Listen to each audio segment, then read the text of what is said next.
Adventist Broadcasting Network, ABN. 하나님의 은혜를 진심으로 감사합니다.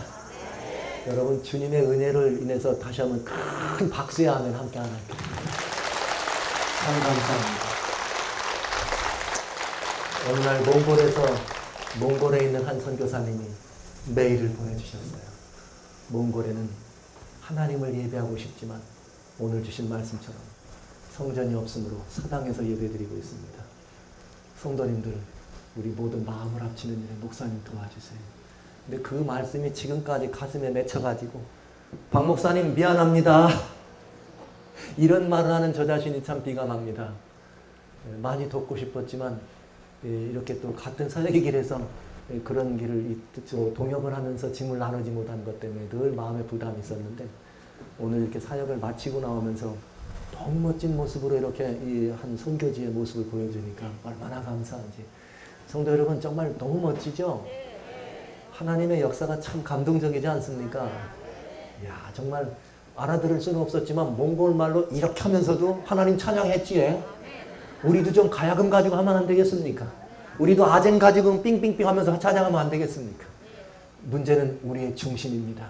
우리의 모양이 아닙니다. 물론 모양도 중요하지요.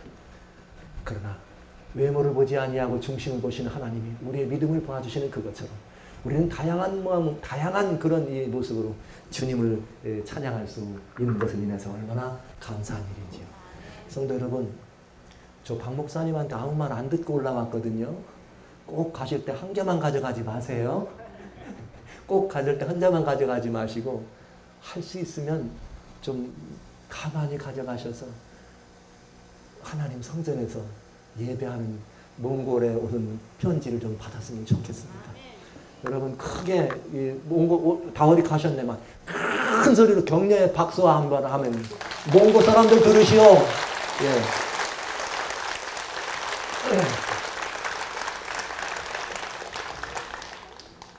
이제 저는 하나님을 모르는 사람들이 세상의 산적한 문제를 바라보고 답을 얻기 위해서 하늘을 바라보는 이 모습을 보았습니다. 이제는 하나님을 모르는 사람들의 이야기가 아니라 답을 알고 있는 사람들의 모습을 좀 보려고 합니다. 1985년 여러분 보시는 것처럼 여기 11월에 콜롬비아에 아르메르라고 하는 도시가 있었고 그 도시의 뒤에 있는 산은 델 루이스라고 하는 이 화산이 있었습니다. 근데 이 화산이 그날 아침에 터지는 날이었습니다. 한 마을의 청년이 소방관을 향해 뛰어갔습니다. 가서 아저씨 루이스가 지금 연기를 품기 시작했어요. 루이스가 연기를 했단 말이에요. 그랬더니 이 소방관 아저씨가 뭐라고 하는가 하면, 야 임사가, 루이스가 연기를 품은 게 어제 오늘 일이냐?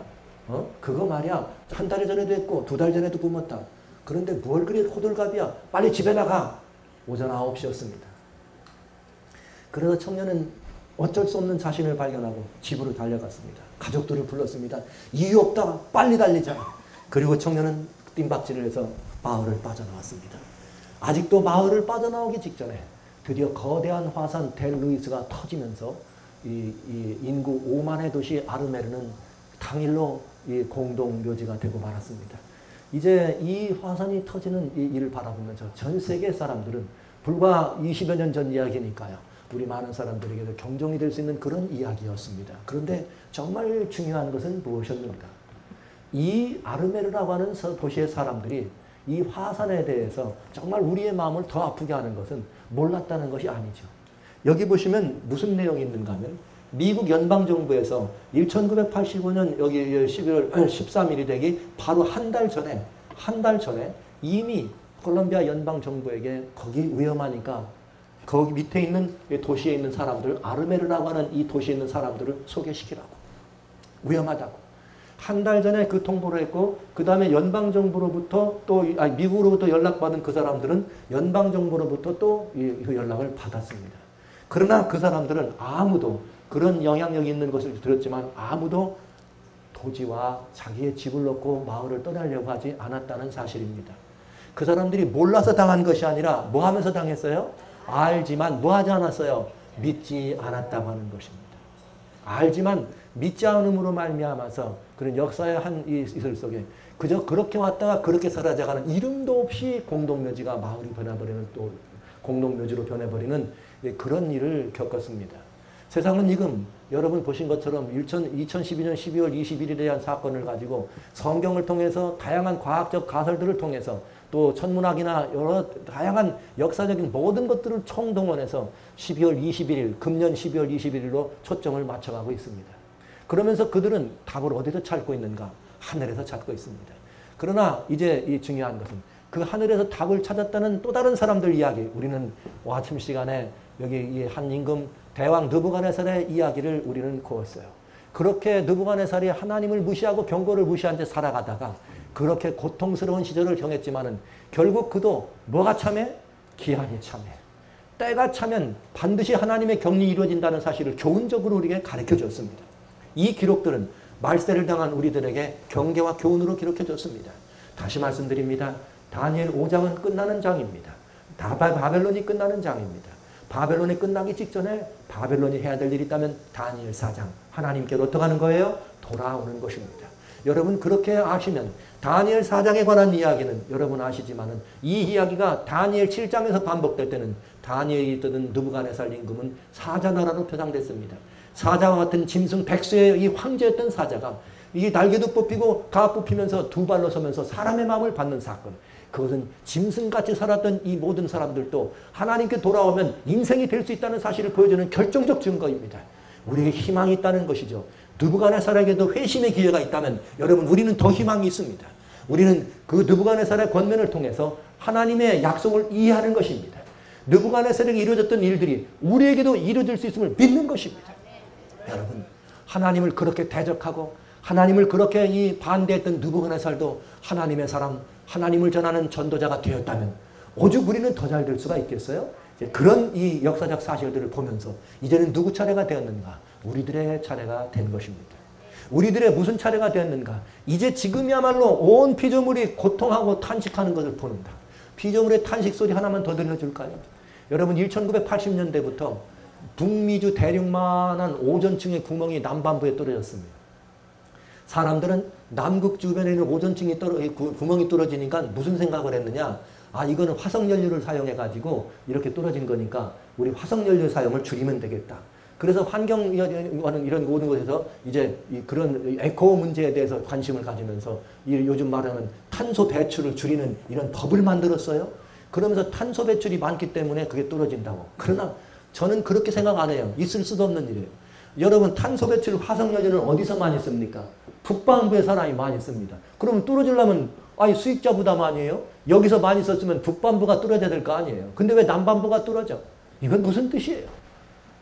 여러분 계시록에 분명히 약속했습니다. 예수님 오실 때 하늘이 뭐처럼 말려간다고? 종이축처럼 말려간다. 베드로는 그때 이렇게 말했습니다. 베드로서 3장 10절에 그때 하늘이 큰 소리로 떠나갈 때 체질이 뜨거운 불에 풀어진다고. 막 땅이 떠진다 이 말이에요. 이미 성경이 얘기하고 있습니다. 근데 왜 남반부에서 떨어질까요? 하나님께서 회개할 시간을 주신 것입니다.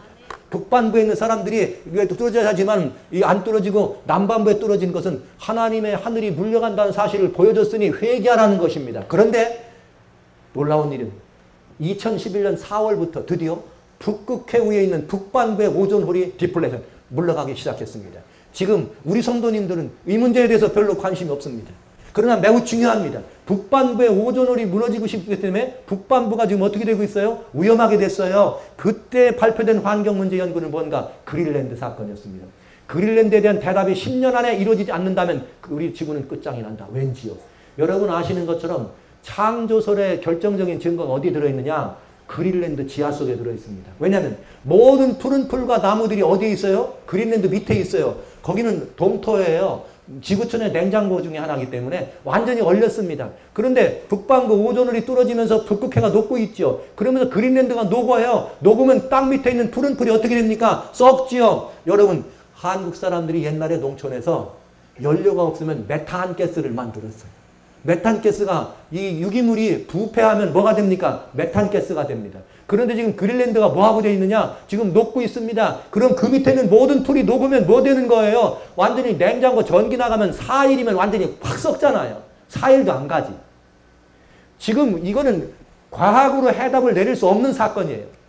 그 환경 문제를 아는 사람들은 지금 걱정입니다. 근데 누구는 가만히 있어요? 하나님을 아는 우리는 가만히 있어. 지구의 운명이 풍전등왕 앞에 환경이 망가져서 지금 이런 위기에 있음에도 불구하고 우리는 가만히 있다는 거죠. 지금 알래스카에서 오늘 우리 여기 사모님 알래스카에서 지금 지난주에 오셨는데 알래스카의 국립공원에 지금 문제가 생겼어요. 알래스카 국립공원엔 커피를 끓이기 위해서 물도 못 끓입니다. 왠지 아세요? 지금 알래스카의 이 공원에 가면은 그냥 집에 내려가서 불 던지면 펑펑 불이 올라와요. 왜 그럴까요? 썩을 거 녹고 있거든요. 그래서 지금 풀이 녹았어요. 메탄가스가 나오고 있어요. 지구촌의 화약고입니다. 문제입니까? 로마서 8장 22절. 피조물이 뭐하고 있어요? 탄식하고 있어요. 우리가 속해 있는 자연 환경만 아니라 인생의 모든 우리들의 삶의 모습까지라도 우리가 리칸트로피, 우리는 지금 문제예요. 그런데 느부갓네살의 경험은 우리에게 답을 알려주는 것입니다. 뭐가 참해? 때가 참해. 다니엘에 나오는 그것처럼 때가 참해 하늘을 봤다는 거죠. 우리 본 것처럼 지금은 때가 찬 때입니까? 때가 찬 것을 바라봤습니다. 때를 뭐 해야 돼요? 알아야 돼요. 주님의 날을 기다리는 사람들은. 근데 때를 아는데 어떻게 해야 되는가? 이 시기가 어느 때인지를 확실히 하는 것입니다. 구속의 경륜의 시간표상에서 지금은 지금 세 번째 마지막 때입니다. 여러 가지 다양한 영적인 징조들로 봐도 지금은 찬이 찬 때입니다. 이제 우리가 할 일은 이것입니다. 우리가 알고 있는 모든 것에 뭘 할 때예요? 믿음을 화합하는 것입니다. 그의 안식이 들어갈 약속이 남아있을지라도 혹 들어가지 못할까 두려워하라. 이유는 뭐냐? 유대인들이 그랬다. 뭐 했다? 믿음으로 화합하지 않았기 때문에 그들의 들은 바된 복음의 말씀이 유익되지 않았다는 거죠. 아무리 많은 예언을 알고 있다 할지라도 그 예언의 말씀의 주인 되시는 예수님에 대한 우리의 신념이 없으면 끝입니다. 굉장히 중요한 말이죠. 그러면 이제 저는 또 다른 이 성경의 말씀 가운데 매우 중요한 다른 징조를 하나 찾아가려고 합니다. 이제 이 징조를 찾아볼 때는 여러분 우리는 늘 이 다니엘서를 이렇게 자주 보니까 다니엘서를 도져보니까 어떤 분들은 그러세요. 또 다니엘이야. 또 다니엘이야. 아침에 4장 봤고요. 지금에 또 한 장 보려고 그래요. 이제 보시지만 다니엘이 보통 다니엘이 아니걸랑요. 근데 여기 한번 보시겠습니다. 이제 하나님께서 주신 기별을 보면서 다니엘을 통해서 또 다른 이 과목을 한번 더 넘어가 보려고 그래요. 그러나 여러분 과거의 것들을 들추려고 하는 것이 아니라 과거를 비추어 현재를 알고 미래를 대비한다는 뜻입니다. 자, 이런 일이 시작되면 일어나 뭘 하라? 머리를 들라. 우리는 하늘을 바라보는 사람들이 돼야 합니다. 아까 보신 것처럼 하늘을 바라보는 이유는 뭐냐? 하늘이 뭘 알고 있기 때문에? 답을 알기 때문에 그런 것이에요. 그래서 주님께서 말씀하셨어요. 이사야 45장 11절에 말씀하시기를 자, 장래일을 누구한테 물어라? 내게 와서 물어봐라. 다른 데 가지 말라는 거죠. 주님은. 이제는 뭐냐? 내가 생일을 구하는데 일이 되기 전에라도 너에게 미리 말할 수 있다. 아버지 하나님은 다 아신다는 거죠. 근데 이렇게 해서 우리에게 주신 것이 예언입니다. 이 예언은 오늘날 우리가 날이 새어 샛별이 떠오르기까지 살펴보는 것이 뭐하니라? 가하니라. 여러분, 이 말이 무슨 말입니까? 예수님 오실 때까지 보는 것이 가하니라? 오케이. 그렇게 해석할 수 있습니다. 그러나 여러분, 예언은 무엇을 중심으로 보느냐? 예수님을 중심으로 봐라는 말이에요. 예언을 연구를 한참 하면서 뭘 발견하라? 그 안에 샛별, 예수님을 발견하라는 말이에요. 자, 그런데 여러분 아시는 것처럼 이제는 우리가 할 일이 있습니다. 자, 지금까지 보니까 때가 어때요? 다 됐다는 게 확실하죠. 그러면 어찌할 거? 이 답이 데살로니가에 나와 있어요. 데살로니가 후서 2장 1절로 2절에 보면은 너희가 편지로나 영어로나 혹 무엇으로나 주님의 강림하심이 쉬 이해했다 그래가지고 쉬 뭐하지 말라? 쉬 뭐하지 말라? 동심하거나 두려워하지 말라는 말입니다. 예수님 오신다고 어디 편지 받았다고 마음 흔들리고 붓다리 싸지 말고 어디 또 무슨 징조 일어났다 그래가지고 두려워하고 떨지 말라 이 말이에요. 그건 무슨 말입니까? 우리 주변에 여러 가지 그런 일이 있다 그래서 당황하고 떨하라 하지 말고 뭐 하라는 거예요? 더 면밀히 살펴봐라. 더 면밀히 살펴보는데 뭘 살펴보라 그랬느냐? 이렇게 말씀했어요. 누가 아무렇게 하여도 먼저 뭐 한다? 배도하는 일이 있고 불법의 사람 멸망의 아들이 나타나기 전에는 이르지 아니하리라. 여러분 멸망의 아들 그러니까 또 니비루하고 좀 연결되지요? 멸망의 아들. 나쁜 별 하나 온대요. 나쁜 별이 하늘에서 오는 게 문제가 아니라 어디서 뜨는 게 문제예요? 이 지구상에서 사람 중에 뜨는 게 문제입니다. 나쁜 별이. 그래 여하튼 우리는 예수님이 오시는 이 문제에 대해서 깊이 살펴야 될 성경적 가르침은 뭐냐? 배도의 역사를 살펴보라는 것입니다. 불법의 역사를 살펴보라는 것입니다. 배도가 뭡니까? 불법이에요. 하나님의 뜻을 거역하고 하나님의 길을 배도하는 것이 망치는 것이 이 배도와 불법입니다. 자, 그러면 하나님의 말씀 가운데 특별히 답을 찾는데 이 말씀 중에 이번 시간에는 다니엘, 아주 기본적인 다니엘 2장을 통해서 이 답을 찾아보려고 해요. 지금까지 다니엘 2장을 보시면서 봤던 성경의 내용들은 그저 제가 그냥 넘어가겠습니다. 지금 여기서 보려고 하는 것은 근동세계를 장악했던 고대 세계 다니엘 2장에 나타난 느부갓네살 임금님의 꿈 얘기죠. 그 꿈을 풀어서 이 느부갓네살을 꿨던 꿈이 바로 역사의 과거의 2500년 동안의 인류의 역사를 그대로 밝혀졌다는 그 사실을 여러분들에게 얘기하려고 하는 것이 아닙니다. 그럼 무언가 그 과거의 역사 가운데 다니엘 2장은 무엇 때문에 주어졌느냐? 예수님이 오신다는 얘기를 하시신 거죠. 그러나 중요한 건 뭐냐? 다니엘 2장이 우리한테 보여주는 매우 중요한 또 다른 공과는 뭐냐? 배도의 역사를 살피라는 것입니다. 다니엘 2장은 아주 중요한 배도의 역사를 우리에게 설명해 주고 있습니다. 그 배도의 역사 중에 이렇게 하나가 뭐냐? 물론 느부갓네살 임금님 자체도 뭐한 사람이었어요? 배도한 사람이에요. 하나님의 나라 예루살렘을 이스라엘을 진멸하고 하나님의 성전을 회파한 사람입니다. 하나님의 백성들을 그저 다 몇이든 죽이려고 했던 사람들입니다. 이런 배도한 사람이었습니다. 이래서 다니엘 2장은 배도의 역사를 살펴보는 이 가르침이 들어있는데 이 가르침 속에서 우리가 봐야 될 매우 중요한 이 공과를 지금부터 살펴보려고 합니다. 아시는 바대로 다니엘 2장은 느부갓네살 임금님이 꾼 꿈입니다. 금은 동철로 되어 있었습니다. 그리고 금은 동철로 되어 있던 이것들은 그냥 마지막으로 역사에 사람의 손으로 하지 않는 뜨인 돌이 금은 동철 시대의 마지막 시대를 뜨인 돌이 대체한다는 것이죠. 그래서 뭐가 온다는 거예요? 돌나라가 온다는 것입니다. 이 돌나라는 누구죠? 예수 그리스도의 나라가 임한다는 것을 보여준 것입니다. 그런데 이것은 우리들이 이렇게 그 각각의 재질들로 되어 있는 나라가 무슨 나라를 상징한다는 것을 우리가 그냥 해석 안 해도 돼요. 역사학자들이 바로 이 말씀을 그냥 해석해버렸어요. 뭐라고 해석했느냐? 유명한 역사학자 기본스라고 하는 역사학자는 뭐라고 했는가 하면 네 번째 나라를 설명할 때 이 금과 은과 동으로 되어 있는 이 모든 우상들이 각 나라를 대표하고 이것들은 한 철의 나라에 의해서 모조리 없어졌다. 이러면서 철의 나라를 로마라고 설명했으니까 여기 이 다니엘서는 다른 사람들의 도움을 받지 않고도 인류가 역사가들이 얘기하는 것만 도움을 받아도 다니엘 2장은 해석이 된다는 것입니다. 그러면 문제는 어디에 있는가? 다니엘 2장이 오늘날 이 시대에 다니엘을 로마 시대에 읽은 사람은 발가락이 중요해요. 발가락이. 왜요? 나눠질 거니까. 로마가 망한다는 걸 알죠. 그러나 다니엘 2장을 언제 읽는 사람? 오늘날 우리가 읽는 사람들에게는 뭐가 중요할까요?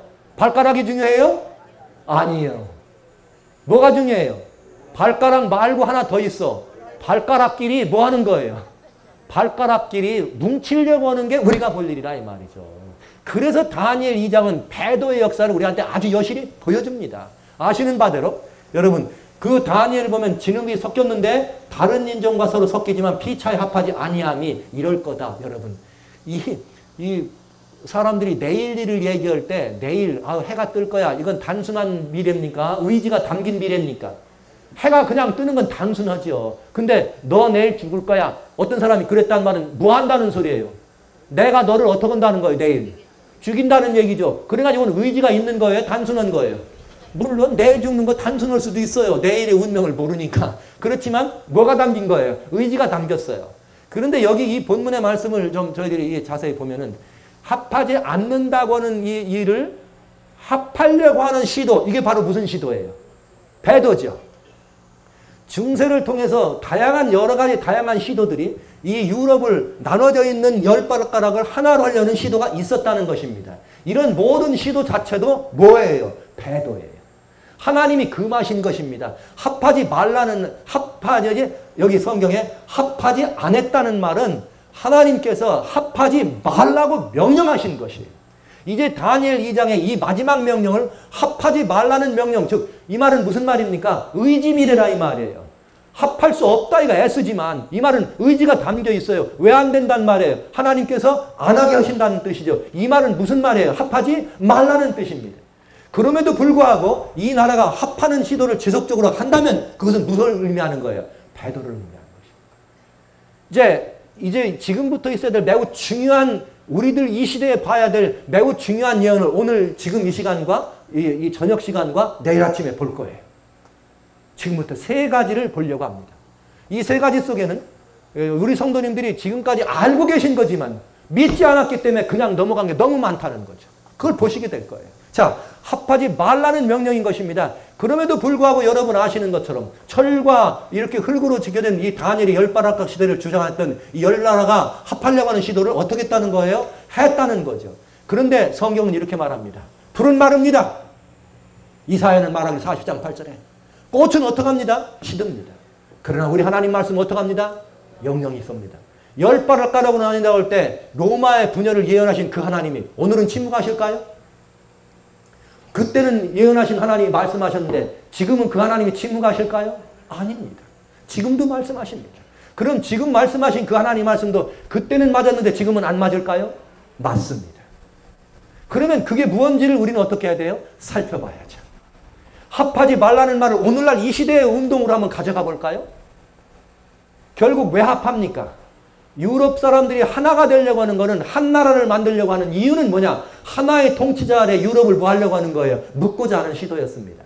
하나의 통치자 아래 유럽을 묶는 시도, 즉 하나의 주권자, 하나의 통치자 아래 세계를 묶는 것은 하나님 뜻에 합당하다 하나다, 합당치 않다 이 말이에요. 그러면 다니엘 2장은 유럽을 통일하려고 하는 그 시도에 대해서 한마디로 정의합니다. 그건 뭐라고요? 배도라고요. 다니엘 2장의 배도의 역사를 지금부터 좀 말씀드릴게요. 유럽연합이라고 하는 것 때문에 요즘 많이 나죠.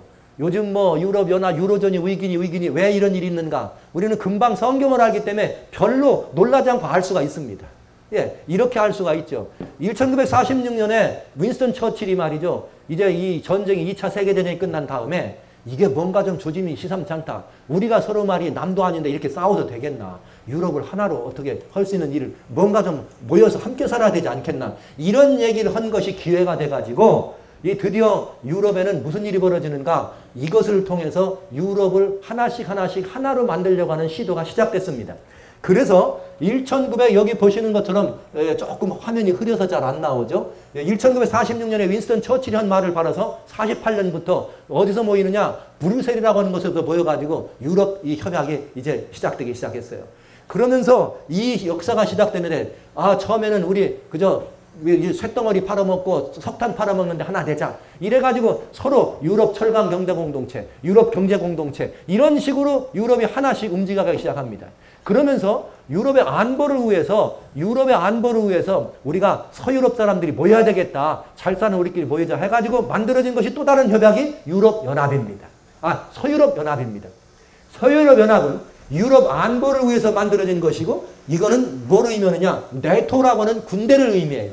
그런데 여러분 거기에 누가 들어있느냐? 미국과 캐나다도 들었습니다. 그 말은 미국과 캐나다는 자기들도 누구라는 거예요. 자기들도 누구 같다는 거예요. 유럽하고 다르게 아니라 한 식구라는 뜻입니다. 유럽하고 우리도 누구라는 거예요? 한 식구라는 뜻이에요. 그렇게 만들어왔던 유럽연합이 드디어 이제 여기 보시는 것처럼 2009년도부터 시작해가지고 완전히 하나 되기 시작합니다. 드디어 28개의 나라들이 연합하면서 유럽연합이 이제 여러분 보신 것처럼 탄생하게 됐습니다. 2009년 11월 21일 여기 헐만 반 롬푸이라고 하는 사람을 유럽의회 의장으로 뽑아가지고 드디어 유럽 대통령이라고 하는 칭호를 붙여가면서 그 사람이 이제 유럽의회 의장이 된 것입니다. 그러나 아직 유럽 대통령이라고는 할 수 없습니다. 왜냐하면 대통령이라면은 외교권만 갖는 것이 아니라 군사작전권도 가져야 됩니다. 근데 유럽연합의 의장으로 뽑혔던 헐만 롬푸이는 군대 작전권이 없어요. 왜 그러냐? 유럽 군대는 나토라고 하는 군대가 유럽을 지휘하고 있습니다. 그런데 참 놀랍게도 유럽의 나토는 2010년이면 끝나야 되는 조약입니다.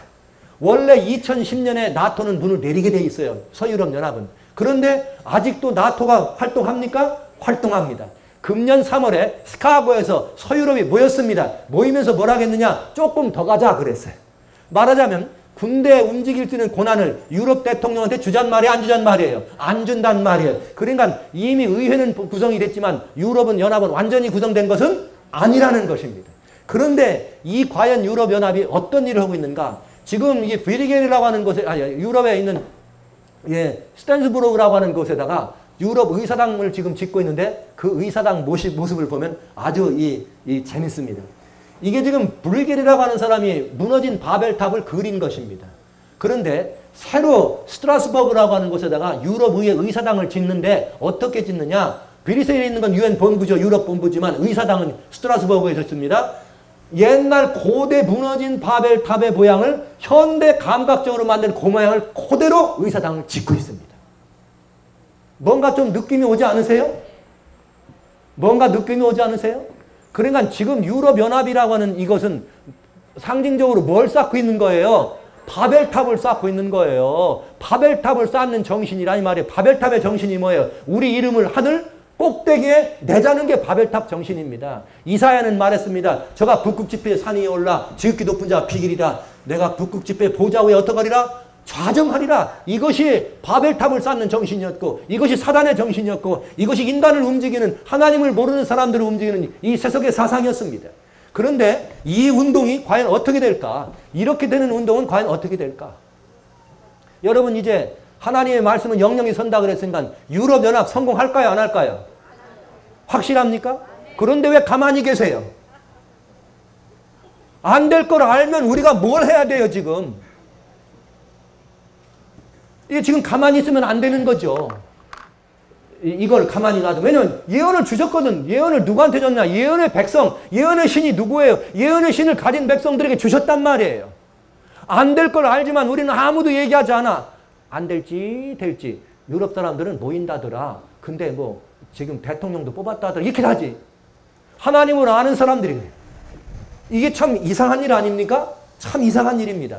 그러면 이제 푸른 마르고 꽃은 시들지만 하나님 말씀 영영이 선다는 말씀에 근거해서 이 유럽연합의 이 역사를 앞으로 가야 될 유럽의 길을 보면서 인류의 운명을 한번 가늠해 보려고 합니다. 어떻게 이게 전개될 것인가?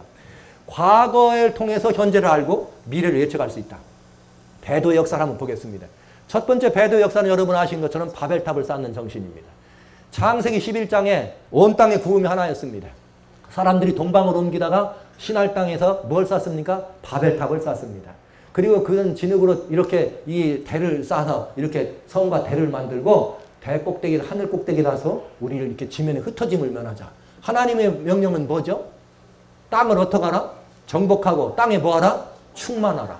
근데 사단은 뭐 하는 거예요? 흩어지면 통제하기 어려우니까 뭉쳐 하나 돼. 그래가지고 어떻게 하는 거예요? 그냥 하나 짓고 같이 살아. 그래가지고 한쪽에 모아놓는 정신. 그 정신을 그렇게 실천할 때 하나님께서 어떻게 하셨어요? 이 구음이 하나였기 때문에 그런 상황이 벌어진 걸 보시고 어떻게 합니까? 이 하나님께서 그들을 지면에 어떻게 하셨어요? 흩었어요. 땅에 충만한 것이 하나님의 뜻이에요. 그런데 땅에 충만하기보다는 우리끼리 잘 살자 하는 게 누구 정신? 하나님 정신이 아니에요. 이런 정신, 그래서 배도의 첫 번째 역사는 바벨탑을 쌓는 정신이었습니다. 두 번째 여리고성 볼까요? 대장군 여호수아가 여호수아 3장 26절에 여리고를 무너뜨렸습니다. 그러면서 여리고를 만약에 새로 건축하면 성에 기초를 놓을 때 장자가 없어지고 성에 문짝을 달 때 그 계좌를 동생 잃어버릴 거다. 그래서 이 일이 있는데 예수님 당시에 여리고 앞에서 누가 회심하죠? 여리고로 가는 뽕나무 앞에서 누가 회심합니까? 삭개오가 회심합니다. 그럼 여리고성이 건축됐단 말이 안 됐단 말이에요?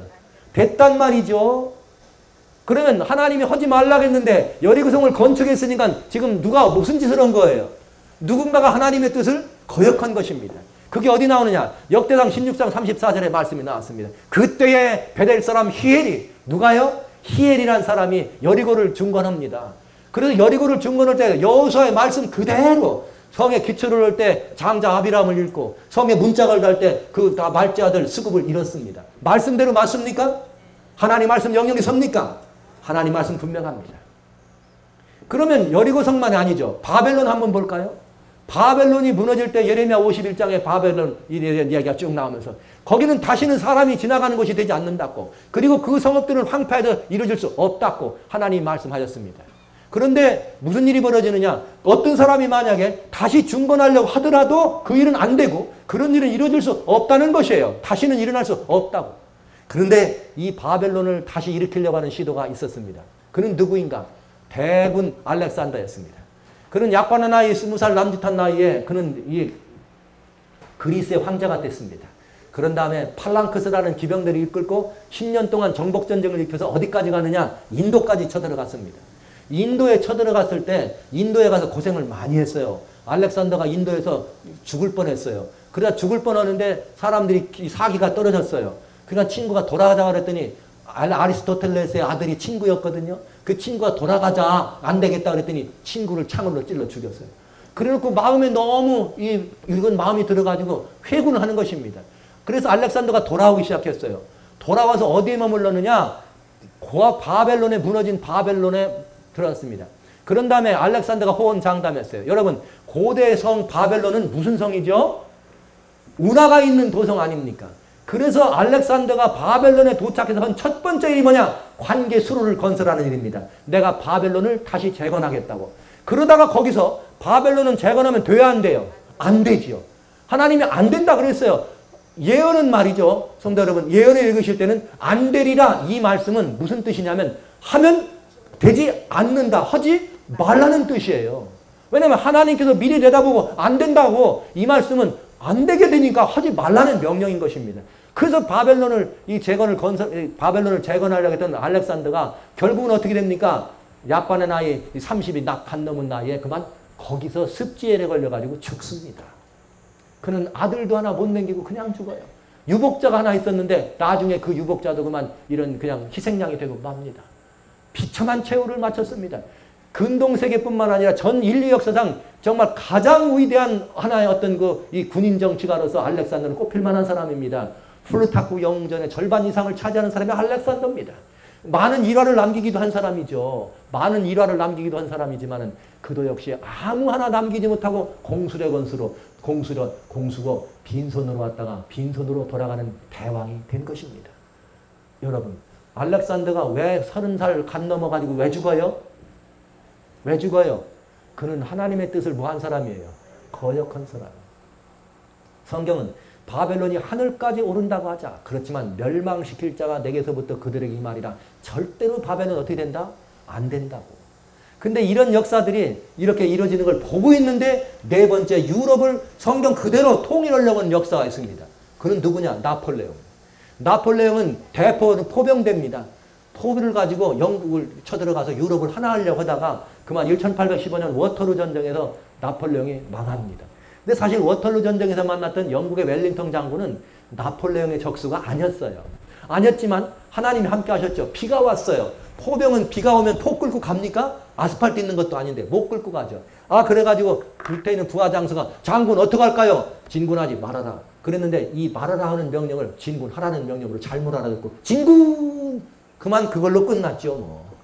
그래서 나폴레옹 자신도 이 부분에 대해서 뭐라 했느냐. 나폴레옹 자신도 말하기를 나는 하나님을 뭐 할 수 없었다? 감당할 수 없었다. 나폴레옹도 하나님을 인정했습니다.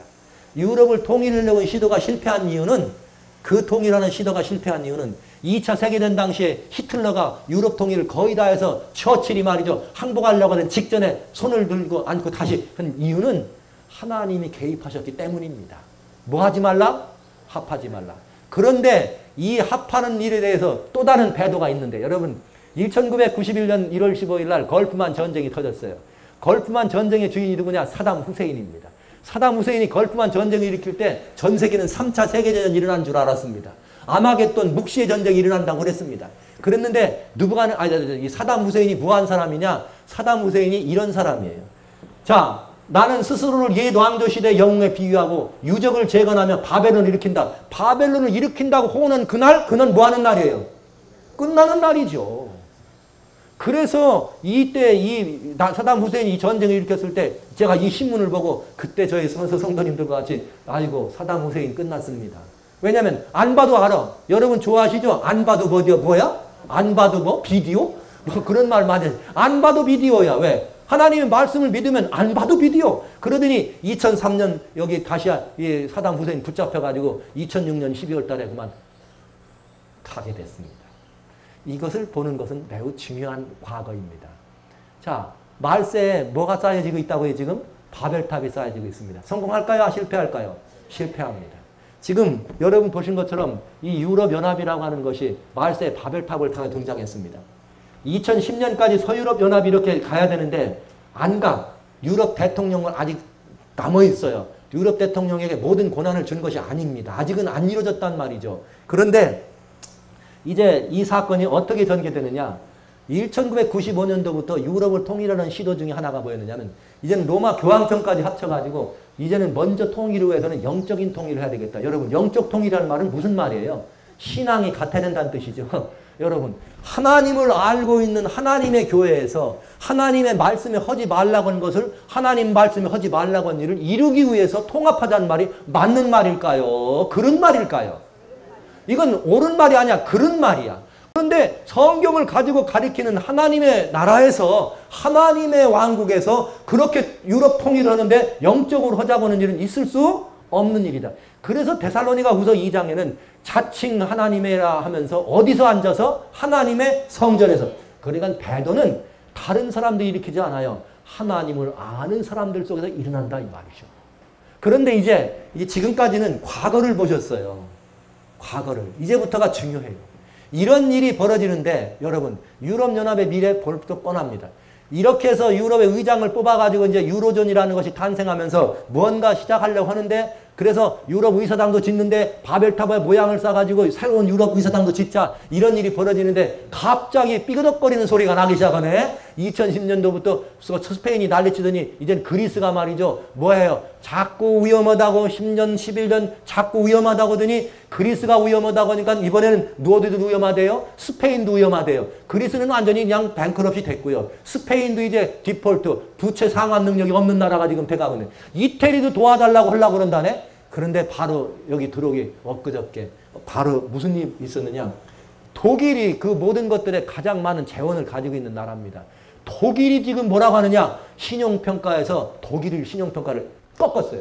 그러면서 발표된 게 뭐냐. 여기 이렇게 말했네요. 헤지펀드의 대부라고 불리는 존 폴슨이 이렇게 말했어요. 유로존이 붕괴할 확률이 50% 정도라. 여러분 이분이 맞을까요? 우리가 맞을까요? 이분이 맞아요? 우리가 맞아요? 유로존이 붕괴하는 건 50%예요? 100%예요? 100%예요. 그리스가 왜 저렇게 고통받을까요? 스페인이 왜 고통받아요? 이태리가 왜 고통받아요? 왜 프랑스가, 왜 독일이 고통받습니까? 고통받는 데는 뭐가 있다? 이유가 있다. 뭘 무시하면 그런다? 느부갓네살 아침에 봤습니다.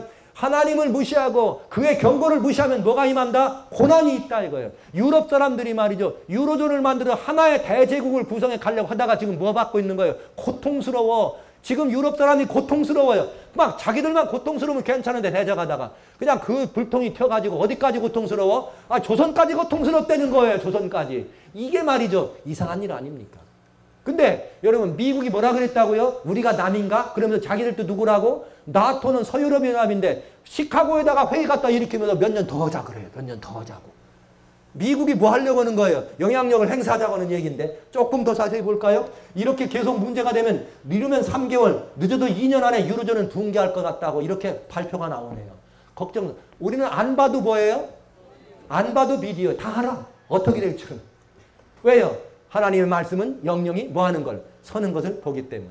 그런데요. 여기서 끝나지 않는다는 거죠. 이제는 성도 여러분들에게 이것을 공개할 수밖에 없습니다. 자, 이렇게 하늘을 향해 대적하는 사람들의 주는 기별이 뭐냐? 내 백성아, 거기서 나와서 그들의 죄에 뭐하지 말라? 참여하지 말라. 유럽이 해야 될 일은 지금 하나 되려고 하는 게 아니라 회개해야 돼요. 하나님께로 뭐 하려고? 돌아오도록 회개해야 합니다. 그 기별을 누가 외쳐야 되죠? 우리가 외쳐야죠. 그래서 제가 재작년에 유럽 대통령을 뽑는다고 저렇게 할 때 저 애틀란타에 있는 곳에서 영어를 잘하는 사람들이 살잖아요. 그래서 제가 영어를 당신들만큼 하면 오바마 대통령한테 편지라도 좀 쓰고 싶은데 한 장 좀 써볼랍니까? 근데 뭐라고 쓰느냐. 유럽연합이 탄생하면 하나님께 배도하는 거고 유럽이 위기에 들어가니까 하지 말라고 좀 오바마한테 하라고. 그러면 오바마한테 해가지고 오바마가 유럽연합 반대하라고 하라고. 그랬더니 편지를 여태도 안 썼나 봐요. 계속해서 저걸 도와주고 있는데 여러분 우리가 말만 좀 영어 미국에서 산다 그러지만 그저 뭐 사고 팔고 먹고 사는 데서 쓰는 거지 그 사람들한테 하나님 말씀을 경고할 만큼은 잘 안 되잖아요. 누가 할 일입니까? 미국에 있는 재림 성도가 해야 될 일 아닙니까? 미국에 있는 미국 성도도 해야 될 거 아니에요. 하나님 말씀을 뭐 하면? 알면 믿으면 알면 침묵합니다. 믿으면 뭐 해요? 얘기해야 합니다. 자 보시죠. 한 사람이 배도하면 그 한 사람이 심판에 떨어집니다. 그러나 유럽이라고 하는 한 전체적인 이런 한 무리가 배도하면 뭐가 망해요? 유럽이 멸망합니다. 아주 위험한 일이에요. 이렇게 해서 유럽의 위기가 당면에 오고 있을 때 유럽의 위기는 유럽의 문제가 아닌 것입니다. 문제는 지금 이제는 은근히 슬쩍 유럽이 아니라 세계를 하나로 묶으려고 하는 시도의 바로 시발점이 유럽연합이라 이 말이죠. 오늘날 유럽이 지금 이렇게 위기에 처했을 때 이상한 일이 벌어지네요. 자, 한번 보실까요? 2010년 12월 달에 튀니지에서부터 이상한 일이 하나 벌어졌어요. 튀니지에 있는 한 젊은 대학생이 무슨 일을 했느냐. 대학은 나왔지만 직장이 없어. 할 수 없어서 거기 이제 이 꽃을 팔았는데 꽃을 팔았더니 나라에서 야, 그 도로 정비한다고 팔지 말라 그래. 너무 화가 나가지고 분신하고 자살했어요. 이게 폭발이 돼가지고 튀니지 사람들이 일어났습니다. 죽기 전에 뭐 하자? 살 길 찾자. 배고파? 못 살겠다. 그래갖고 일어났어요. 직장이 없다고. 이것이 이름하여 튀니지의 국화가 제스민입니다. 이것을 이름해서 뭐라고요? 제스민 혁명이라고 하는 것이에요. 이 제스민 혁명이 튀니지에서 벌어지더니 바로 그 다음 달 어디로 가느냐? 에집트로 갔습니다. 그래서 애굽의 무바라크 정권이 40년 가까운 독재 정권이 그 바람에 무너졌습니다. 그러더니 이 제스민 혁명이 어디로 튀었어요? 리비아로 튀었습니다. 리비아로 튀어가지고 드디어 리비아에 내전이 벌어지는데 이번에는 이상하게 누가 들어가요? 여러분 이제 조금 이따가 저녁 시간에 보겠습니다만 이 문제를 조금 더 자세히 다룰 건데요. 애굽이 무너질 때는 애굽이 무바라크 정권이 딱 무너지니까 미국이 10억 불 원재, 10억 불이라는 건 큰 돈이 아니에요. 그런 나라 사람들이. 그러나 애굽에겐 큰 돈이야. 무바라크 정권이 딱 떨어지니까 신정부 들어간다고 10억을 딱 원재했습니다. 그런데 리비아로 딱 들어갔어요. 미국하고 리비아하고 무슨 상관이 있길래 리비아에 이렇게 내전이 일어났다고 누가 들어가? 나토가 들어가고 미군이 들어가. 그러면서 전쟁을 지지부진 끌다가 8월달 끌고 9월달에 가다피가 어디로 도망치느냐? 트리폴리에서 이제 드디어 도망가기 시작했습니다. 가다피가 트리폴리에서 도망가다가 10월 21일 날 가다피가 죽었습니다. 문제는 여기에 있습니다. 가다피가 9월달에 이렇게 이 트리폴리를 떠나서 들어갈 때 이 제스민 혁명은 가난한 나라, 자본주의를 경험해보지 못한 가난한 나라 사람들이 일으킨 혁명입니다. 배고프다고요. 직장을 달라고, 먹을 걸 달라고. 그런데 그때 이상한 운동이 일어났어요. 이 아랍의 봄이라고 하는 이게 에랍 스프링이라고 하는 아랍의 봄이 이루어지는 그 운동을 제스민 혁명이 촉진돼가지고 그 운동이 일어났는데 가다피가 거기서 이 트리폴리에서 떠나는 바로 그때 갑자기 이상한 운동이 벌어집니다. 아큐파이 월스트리트라고 하는 미국의 이 뉴욕 중심가에서 금융 중심가에서 뭐가 일어나요? 데모가 일어나기 시작했어요. 이러면서 순식간에 이것이 어디를 덮었어요? 전 세계로 펼쳐나가는 것이에요. 미국의 실업률이 점점 올라가서 뭘 달라는 거예요? 직업을 달라는 거예요. 우리 1%가 모든 걸 가지고 있지 말고 99% 배고프고 우리 한 사람들에게 뭐 하라는 거예요? 나눠주라는 거예요. 이상한 이런 바람이 불기 시작했습니다. 그러면서 이 사람들이 뭉쳤습니다. 디립다 뭉쳐가지고 막 드디어 이렇게 모여가지고 빅토리아 데이까지 만들어가면서 10월달 들어가지고 아주 절정에 이르기 시작합니다. 이 운동이 전 세계로 뻗쳐나가지고 모든 세계에 모든 전 세계의 많은 사람들이 어렵게 된 이유가 일부 몇몇 사람들의 특권층이 이렇게 안 풀어서 그렇다는 거예요. 그래서 소득 재분배를 위한 조세제도를 개혁해야 되고 법을 개정해야 되고 노동법을 개방해야 되고 이런 법령을 제정하라는 거예요. 먹고 살게 해달라는 것입니다. 이런 데모가 상쳤을 때에 리비아가 딱 떨어졌어요. 리비아가 떨어지고 나니까 바로 그 다음날 리비아가 떨어진 바로 그 다음날 무슨 일이 벌어지는가? 여기 2011년 10월 23일 이제 미국과 이렇게 미국을 중심으로 자유한 나라, 이런 나라에서 막 그런 월스트리트 오큐파이라고 하는 그런 이렇게 데모가 일어날 때 한쪽에서는 제스민 혁명이 일어나고 한쪽에서는 이런 그 부에 대한 새로운 운동이 일어날 때 드디어 조용히 계시던 한 분이 일어났습니다. 10월 23일. 그는 이렇게 천명했습니다. 베네딕트 16세 이 왕이 뭐라고 얘기했는가? 이런 말을 했네요. 이제 우리에겐 뭐가 필요한가? 새로운 경제 질서, 새로운 유통의 질서를 해갈 New World Economic Order이 필요하다고 얘기했어요. 그런데 이게 단순한 새로운 경제 질서가 아니라 세계 은행을 만들자고 얘기하시면서 이렇게 말했습니다. 중요한 말입니다. 경제 질서를 새로 만드는 게 문제가 아닙니다. 이 경제 질서를 누가 컨트롤하느냐죠. 여기 이렇게 되어 있습니다. 세계를 Political Authority, 정치적인 그런 하나의 권위 아래 온 세계 지구촌을 정치적인 한 권세 아래 이렇게 묶여진 그 지구촌의 권부 아래 이 정치 경제적인 문제를 조절하고 움직일 수 있는 뭘 만들자는 거예요? 세계은행을 만들자는 거죠. 그러니까 여러분 문제는 경제 질서를 새롭게 만드는 것이 중요한 게 아니라 뭘 새롭게 하는 게 필요한 거예요. 그걸 운용할 정치 시스템을 하나로 만들자 이 말이에요. 글로벌한 거를. 이거를 말해서 뭐라 그래요? 이 세계를 몇 개로 간다는 거죠. 하나는 그 도저 이제는 뭐냐? 이걸 만들어가는 이것이 뭐냐? 이제는 하나의 경제 시스템으로 세상을 묶는데 경제 시스템으로 세상이 하나가 되는 것이 아니라 그거를 움직이는 툴이 뭐냐? 정치 구조라는 것이죠. 그러니까 드디어 뭐가 탄생하는 것이에요? 세계 정부가 탄생하는 것입니다. 그래서 이제는 뭐냐? 뉴월드 올더 세계를 다시 새로운 정치 집단, 새로운 통치 시스템을 하나로 묶는 것만이 뭘 살리는 길이다? 오늘날 고통스러운 이 지구를 살리는 길이라고 하는 것입니다. 이건 너무나 무서운 뭐예요? 태도입니다. 이 세계를 하나의 통치 시스템으로 묶는 것은 절대로 하나님 뜻이 아닙니다. 이 세상의 유일한 통치자는 누구밖에 없어요? 한 분 하나님이십니다. 세계를 하나로 하는, 세계를 움직이는 어둠의 정신이 세 가지가 있습니다. 그 첫 번째 정신은 어떤 정신이냐? 여러분 다니엘 7장에 작은 뿔 같은 뿔이 있고 뭐가 있다? 눈이 있고 입이 있다 그랬죠. 그런데 요게 미국 달러에 이렇게 그려져 있는 이런 이 그림인데요. 요게 삼각형 가운데 눈이 있어요. 요 눈은 뭘 의미하죠? 무슨 정신이에요? 지금까지 교회 안에서 가장 강력하게 이렇게 이 중세 암흑 시대를 이끌어왔던 그런 배도한 세력들이 뭐로 표상됐습니까? 다니엘에 눈으로 세상을 살피는 눈으로 표사됐잖아요. 그 세력과 하나는 기독교가 어디의 배경이 기독교예요? 기독교의 배경이 어딘가요? 기독교의 배경은 어딜까요? 너무 쉬운 일이죠. 말할 것도 없이 예수님이 어느 나라로 오셨어요. 유대인들이 우리들은 엉뚱한 분 같지만 기독교의 백그라운드는 유대입니다.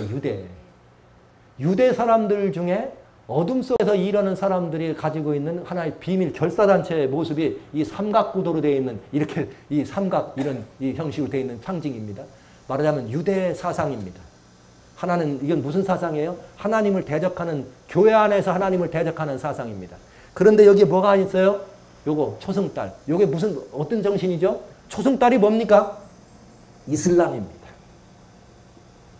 세계를 움직이는 매우 힘들고 어려운 정신 세 가지 중에 하나는 이슬람 세력과 기독교 저회적 정치적 적그리스도적 세력, 작은 여기 눈을 뜨고 있는 적그리스도 세력이죠. 적그리스도 세력의 기독교 신비주의까지 연합이 돼가지고 세계에 아주 병을 들려오는 하나님의 몸된 교회를 병들리게 하는 아주 무서운 정신이에요. 기독교 안에 교회 안에 기독교 신비주의는 아주 위험합니다. 이 기독교 신비주의와 연결된 것이 뭔가? 기독교 휴머니즘입니다. 사랑하신 성도 여러분, 휴머니즘 좋은 거죠. 휴머니스트 아주 귀한 일이죠. 그러나 중요한 것이 있습니다. 휴머니스트는 크리스찬하고는 다릅니다. 휴머니즘은 박의 정신을 이야기했지만 죄를 다루지 못합니다. 그리스도인들, 크리스찬은 하나님의 사랑만이 아니라 뭘 다루고 있어요? 죄를 다룰 수가 있습니다. 그러나 휴머니즘 가지고는 역사의 구원을 이룰 수 있다 없다? 안 됩니다. 오로지 뭐만이 가능해요? 크리스찬, 기독 정신만이 이 인류의 구원을 가능할 수 있는 것입니다. 죄의 문제를 다룰 수 있기 때문에 그런 것입니다. 이런 정신으로 하나님이 들어있지 않은 이런 세속화되어 있는 하나님이 없는 정신들이 뭉쳐서 세계를 어떻게 한다? 하나 되게 하려고 하는 움직임이라 성경은 그 이름을 뭐라 한다? 바벨이라 한다. 이것은 매우 두렵고도 매우 떨리는 소리입니다. 유럽이 뭉치면은 유럽이 멸망합니다. 그러나 인류가 함께 공동으로 배도하면 어디에 멸망을 가져올까요? 인류의 멸망을 초래할 수 있다는 것입니다. 지금 이 운동이 소수의 이런 것들을 움직이는 그런 집단들이 이렇게 역사의 모든 것을 가늠하면서 다양한 많은 곳에서 이런 활동을 전개하고 있다는 것은 매우 위험한 시절을 보여주고 있습니다. 이것이 이렇게 매우 위험하다는 것을 우리가 보는 이유는 그냥 위험한 상황이 있다는 것을 우리가 지금까지 살피고 알으려고 하는 그것이 아니라 단순히 뭘 의미하는가? 이 시대에 하나님의 진리를 알고 있는 사람들의 할 일이 있다는 것이에요. 성도 여러분, 많이 그런 말씀 하는 걸 들었어요. 지금 뭐 어디서 어떤 사람들이 무슨 일을 한다더라, 어떤 일을 한다더라, 그런 것들을 아는 것 그렇게 중요하지 않습니다. 하나님이 보여주신 진리가 방향을 제시하는 그 방향은 너무나 분명합니다. 어떤 통치 시스템이든 하나로 만들면 사단이 통치하기 위해서 그런 것이죠. 그 통치 시스템으로 가는 이 모든 것들을 더 수월하기 위해서 사단이 그렇게 했다면 우리는 뭘 해야 될까? 그것에 대한 항거하는 사람들이 돼야 되죠. 그 항거란 뭔가? 뭐 하더라? 그런 죄악의 모든 것들은 멸망할 것이니까 어떻게 하는 거예요? 하늘 백성을 나오라는 것입니다. 지금은 바로 무슨 때인가? 배도한 이 모든 인류 역사의 한 토막장을 우리가 바라보면서 이 배도한 상황 속에 우리가 할 일은 뭐냐? 나오는 것입니다. 나와야 합니다. 우리는 이 안에 있다고 아직 그렇다 하면 우리는 아니 그 안에 있는 사람들 보고 나오라고 불러야 할 것입니다. 왜요? 큰 영광으로 주님 오실 것이 분명하기 때문에 그렇습니다. 중요한 것은 두 가지입니다. 아직도 모르면서 있는 사람들에게는 나와야 될 필요가 있고 아는 우리들은 해야 될 일이 있어요. 나오라고 기회를 외칠 뿐만 아니라 그 나라를 위해서 뭘 해야 되죠? 준비해야 합니다. 돌나라가 옵니다. 이제 돌나라가 가깝습니다. 배도의 인류의 배도, 개인의 배도는 개인의 멸망을 가져와요. 한 민족의 배도는 한 민족의 멸망을 가져옵니다.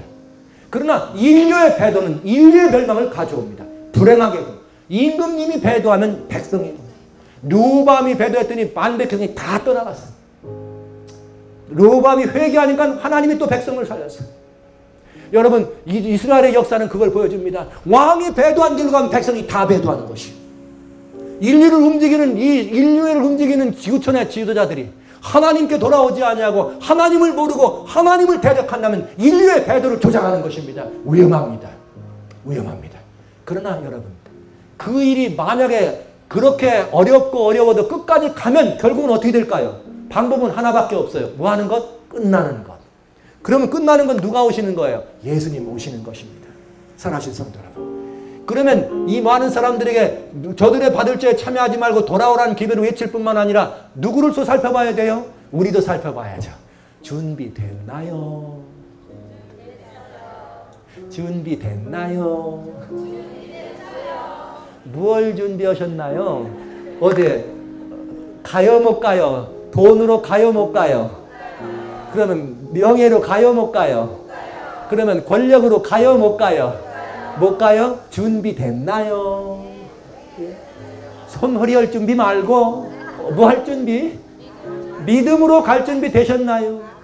여기 주님은 말씀하셨어요. 돌나라 오는 것을 아는 것이 중요한 것이 아닙니다. 돌나라의 신민이 되는 것이 중요합니다. 돌나라가 오는 것을 아는 것이 중요한 것이 아니에요. 돌나라의 주인공이 되는 것이 중요합니다. 돌나라의 주인공 되는 것 어렵지 않습니다. 매우 단순해. 너무나 단순해요. 하나님이 세우신 열왕의 때에 세우신 이 나라에 함께 들어가는 그 일은 그리 어려운 일이 아닙니다. 사람들이 어렵다고 하지만 그리 어렵지 않습니다. 답은 간단합니다. 보라, 시온에 한 기초돌을 두셨다고. 이 시온의 기초돌입니다. 이거는 시험하는 돌입니다. 누구든지 귀하고 귀한 이 기초돌이라 이 돌을 믿는 자는 뭐하지 않는다? 급절치 않는다. 왜 급절합니까? 예수님이 어느 날 올지 모르니까 급절하는 것이에요. 그러면 여러분, 지금 우리의 준비는 뭘 준비하는 거예요? 믿음을 준비하는 것이에요. 의인은 오직 뭐로 삽니다? 믿음으로 말미암아 삽니다. 로마서 1장 16절로 17절에 내가 복음을 두려워하지 않거나 부끄러워하지 않는다 그랬어요. 이는 하나님의 구원하는 능력이라. 그리고 기록된 바 이는 의인은 뭐로 말미암아 삽니다? 믿음으로 말미암아 삽니다. 그런데 어떤 믿음이냐? 의인은 믿음으로 믿음에 들어가나니. 여러분, 지금 여러분의 믿음은 요 믿음이에요? 요 믿음이에요? 말하자면 믿음으로 믿음에 들어가는다. A 믿음, B 믿음이라고 할 때 여러분 A 믿음이에요? B 믿음이에요? A 믿음이에요? B 믿음이에요? A 믿음은 주님의 나라에 들어갈 자격을 얻는 믿음이요, B 믿음은 주님과 더불어 살아가는 믿음입니다. 그러니까 지금 우리에게 필요한 것은 의인은 믿음으로 말미암아 살리라 했으니까 믿음으로 주님과 더불어 뭘 해야 돼요? 살아야지요. 아는 것이 중요한 것이 아니라 그 알매 뭘 화합하지 않으면 믿음을 화합하지 않으면 안 된다는 것이죠. 다니엘 2장은 배도의 역사를 우리에게 보여줍니다. 지금 온 인류가 함께 뭉쳐서 배도의 길에 들어가고 있습니다. 왜요? 이제 많은 사람들이 잘 살아갔던 자본주의 나라, 못 살아봤던 어려운 사람들이 동시에 일어났네요. 그래서 드디어 세계는 스테이트 캐피탈리즘, 즉 정부가 주도하는 새로운 이 동지 시스템인 새로운 신개념의 자본주의를 필요로 합니다. 그런데 이 새로운 자본주의가 이루어지려면 하나의 경제 시스템을 가져야 됩니다. 하나의 경제 시스템이 잘 구동되기 위해서는 하나의 통치 시스템이 이루어져야 됩니다. 그러나 하나의 통치 시스템이 이루어지면 그 맨 위에 누가 앉으려고 그럴까요? 어둠의 세력, 지극히 높은 자와 비길이라. 하나님은 우주의 주인이라고 해. 나는 이 지구의 주인입니다. 그러면서 보좌에 앉으려고 하는 사단의 정신인 걸 분명합니다. 인류의 배도는 인류의 멸망을 가져옵니다. 지금 우리는 두 가지가 주어졌습니다. 나오라고 부르는 초청의 소리를 외쳐야 될 그런 하나님의 의미와, 그리고 하나는 이 믿음을 준비하는 것입니다. 성도 여러분, 지금처럼만 더도 말고 덜도 말고 이 뜨거운데 여기 앉아 계신 것 같지만 믿으시면 될 것 같은 생각이 드는데, 제가 말이 좀 빠르죠? 죄송합니다. 근데 좋을까봐 빨리 하는 거예요. 이 뜨거운데 앉아가지고 제가 늦게 하면 안 될 것 같아서. 그런데 여러분과 나눌 말씀이 많아가지고 달리는 거를 좀 이해해 주시고요. 사랑하는 성도 여러분, 믿음을 준비하셔야 되겠습니다. 이제는 다른 것이 아닙니다. 무슨 믿음이냐? 주님과 더불어 함께 살아가는 믿음입니다. 예수 그리스도를 매일매일 경험하는 믿음입니다. 사랑하신 성도 여러분, 아침에 제가 하늘을 바라보면 산다고 한 사람 얘기를 했죠. 제가 그 얘기한 다음에, 그 사건이 있은 다음에 그 다음 달에 트렌튼이라고 하는 뉴욕에 있는 교회를 갔어요. 가서 여러분 하늘 바라봐야 삽니다. 하늘 바라봐야 삽니다. 그랬더니 거기 있던 어떤 사람이 그 얘기를 하는데 저 뒤에 앉아가지고 이렇게 앉아가지고 저를 쳐다봐요. 설교가 다 끝나네. 목사님 나 좀 봅시다. 갔더니 목사님 왜 거짓말하냐. 왜? 무슨 말이에요? 무슨 13,000피트 상고에 떨어졌는데 살아요. 내가 누군지 아십니까? 누구시죠? 나는 내가 무지무지 무서운 특전사 요원인데, 그분이 알고 봤더니 신문 나중에 진짜 봤더니 말레이시아에 가가지고 말이죠, 배 밑에서 용접하는데 상어가 덥석 물었어요. 물었는데 물은 상어 뱃속에서 상어 배를 깔르고 나왔더라고. 이 무서운 사람이야. 이 사람이 자기가 특전 이 공중에서 점프하는 거에 전문가인데 10,000피트 이상에서는, 10,000피트는 고사고 5,000피트 이상에 떨어지면 살 사람이 없대. 자기 동료도 떨어져 죽자 하는 걸 여러 번 봤대. 그런데 목사님의 거짓말은. 그래서 제가 할 말이 없더군요. 그 마침 그 전화번호가 있길래 저는 잘 모르겠고 그냥 그럼 전화통화를 한번 해봐라. 전화를 주었어요. 그랬더니 이튿날 왔습니다. 그랬더니 겸손하게 제 앞에, 목사님 제가 앞으로 하나님만 믿고 살기 결심했습니다. 이러더라고요. 여러분, 그래서 하나님을 모르는 사람도 하늘을 바라보면 살 길이 열린다는 걸 알더라고요. 그러면 하나님을 아는 우리들이 할 일은 뭐예요? 뭐만 하면 돼? 믿기만 하는 데. 반찬 하나 더 만들어 드릴게요. 어차피 점심 잡수러 가실 거니까. 샌프란시스코에 전도회를 하러 갔어요. 제가 그 다음 해니까 가서 이런 하나님의 역사를 얘기 안 했겠습니까? 얘기를 했죠. 그랬더니 한 분이 찾아오셨어요. 목사님, 저 좀 잠깐만 좀 뵙겠다고 해서 왜 그런가 봤더니, 목사님 신문 보고 왔습니다. 근데 신문에다가 제가 똑같은 제목을 썼어요. 하늘은 답을 알고 있다는데 제가 답이 필요해서 왔대요. 그러면서 왔는데 오늘 답을 얻었대요. 그래서 어떻게 얻었냐 했더니 아들이 있습니다. 이 아들이 있는데 청년 활동을 하고 청년들이 뒤풀이라고 산으로 놀러 갔는데 너무 착한 아들이었습니다. 이 뒤풀이하고 놀러 가서 너무 착한 아들이 놀다가 갑자기 한 아이가 낭떠러지로 떨어진 것입니다. 그래서 청년들이 우르르 몰려갔습니다. 아주 떨어진 것이 아니라 낭떠러지 끝에 나뭇가지에 붙들고 살려도 하고. 그래가지고 이 젊은이가 19살 먹은 젊은이가 이 사람을 살리기 위해서 손을 짚고 있는 힘을 다해가지고 던져놓고 자기는 밟았던 땅이 무너져가지고 떨어진 거예요. 그 낭떠러지 깊이 떨어졌습니다. 그것이 언제냐? 지금 31살인가 몇 년 된 거예요. 12년 전 일입니다. 그날 이후로 12년 동안 이 사람이 뭐가 됐냐? 식물인간이었습니다. 12년 동안 식물인간 아들을 돌보신 어머니의 마음 헤아릴 수 있으시겠어요? 어떤 일이 있어도 뭘 찾고 싶어요? 뭘 찾고 싶어요? 조선말 속담에 막둥이 시집 보내니 내가 간다고. 차라리 내가 아픈 게 낫지. 자기 떡두꺼비 같은 아들, 키도 저만큼 크더라고요. 어이구, 인물이 얼마나 잘생겼는지 막 그런 아들이었어요. 아주 칭찬받는 아들이었습니다. 그런 아들이 남을 구하려다가 12년 동안이나 식물인간이 된 것입니다. 그래서 어떻게 했으면 좋겠냐고. 제 대답은 하나밖에 없어서 하나님밖에 답이 없습니다. 네, 갔어요. 가보니까 정말 너무너무 딱했습니다. 이 어머니가 12년 동안 자기는 낮에는 일 가고 밤에는 병원 지키면서 이 아들을 12년 동안 누워있는데도 그렇게 곱게 아들을 이렇게 건사했어요. 함께 하나님의 이름을 부르고 같이 기도했습니다. 어머니의 기도는 응답하고 역사하는 힘이 크잖아요. 어머니가 간절히 기도합니다. 마음을 섞고 함께 기도합니다. 하나님 좀 살려주셔야 되겠다. 이 아이가 잘못한 게 없습니다. 학교 다니다 그랬어요. 이렇게 말했네요. 얘야, 너 내일 학교 가야지. 왜 이렇게 잠꾸러기가 돼가지고 오랫동안 자면 되겠니? 이제 그만 일어날 때 안 됐냐? 내일 학교 가자 이놈아! 아버지, 어떻게 하면 좋습니까? 이 아이 학교를 보내야 안 되겠습니까? 다른 일을 하다 하는 아이가 아닙니다. 사람 살리라 이렇게 됐습니다. 하나님 어떻게 하실 건데요? 학교 가야지! 일어나라고!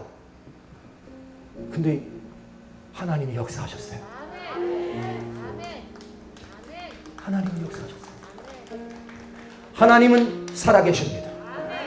하나님을 아는 사람이나 하나님을 모르는 사람이나 문제는 그 하나님의 역사를, 그 하나님의 은혜 주심을, 그 하나님의 권세와 그 하나님의 권능을 믿는 것입니다. 여러분. 안다고 하지 말고 이제는 믿는다고 해야 되겠습니다. 지금은 알므로 그칠 때가 아닙니다. 우리는 너무나 많은 걸 알고 있습니다. 우리는 너무나 많은 걸 알고 있어요. 그러나 믿지 않습니다. 이 시대의 치명적인 질병은 무엇인가? 믿지 않는 것임을 기억해 주시기 바랍니다. 오늘 역사의 배도의 한복판에 우리가 서 있습니다. 하나님의 날이 심히 가까운 것을 알면은 믿음을 준비하고 주님의 나라를 영접하면서 하나님의 역사하심이 우리와 함께 하신다는 그 사실을 믿고 일상을 통해 주님을 경험하시는 성도 여러분 되주실 주의 이름으로 축원합니다.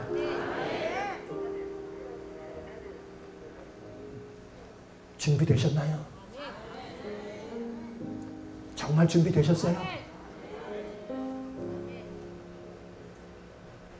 보이지 않는 하나님 찾느라 애쓰던 우리의 시절이 끝날 때가 됐습니다. 그분이 가깝습니다. 우리 이 믿음을 준비하면서 이번 기간 동안에 정말 하나님께 이 믿음 좀 달라고 간구하시는 간구의 영이 우리에게 내려주시기 주의로 축원합니다. 기도하겠습니다. 고마우신 하나님, 우리는 너무나 많은 걸 알았습니다. 아버지 하나님, 이제는 그 알매 믿음을 더해야 할 때가 되었습니다. 느부갓네살도 때가 차서 하나님께 돌아온 그것처럼 우리도 이 때를 알았으니 먼저 저희가 믿음을 회복하도록 도와주십시오. 오늘 이 자리에 함께 하신 사랑하는 가족들 모두가 다 믿음으로 그 나라를 준비할 수 있는 아름다운 권속되도록 축복해 주시옵시기를 우리 주님 예수님, 믿음의 주이신 예수님 이름으로 간절히 기도드리옵나이다.